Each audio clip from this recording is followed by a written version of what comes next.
আসসালামু আলাইকুম। বগুড়া কুকিং স্টুডিওর আজকের আয়োজনে আপনাদেরকে স্বাগতম। আমার আজকের রেসিপিতে থাকছে শাটি মাছ বা টাকি মাছের ভর্তা। এর জন্য আমি প্রথমে একটা ফ্রাই প্যানে পরিমাণ মতো তেল দিয়ে পেঁয়াজ দিয়ে নিচ্ছি। পেঁয়াজগুলো আমি ভেজে নিব যতক্ষণ না সোনালি কালার হয়ে আসবে। এরকম সোনালি কালার হয়ে আসলে এর মধ্যে রসুন আর আদা দিয়ে দিব। দিয়ে আরও কিছুক্ষণ আমি নেড়েচেড়ে ভেজে এর মধ্যে দিয়ে দিচ্ছি মরিচ আর শাটি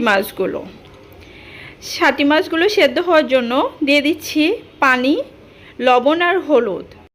সব কিছু দিয়ে এখানে আমি ভালোভাবে নেড়েচেড়ে মিশিয়ে একটা ঢাকনা দিয়ে দিচ্ছি সেদ্ধ হওয়ার জন্য। মাঝে মাঝে আমি ঢাকনা খুলে নেড়েচেড়ে দিয়েছি।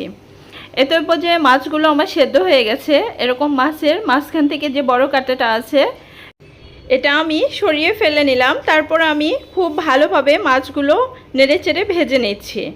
এখন ভাজা হয়ে গেলে এ পর্যায়ে আমি নামিয়ে ঠান্ডা করে নিয়ে পাটায় ভালোভাবে বেটে নিচ্ছি।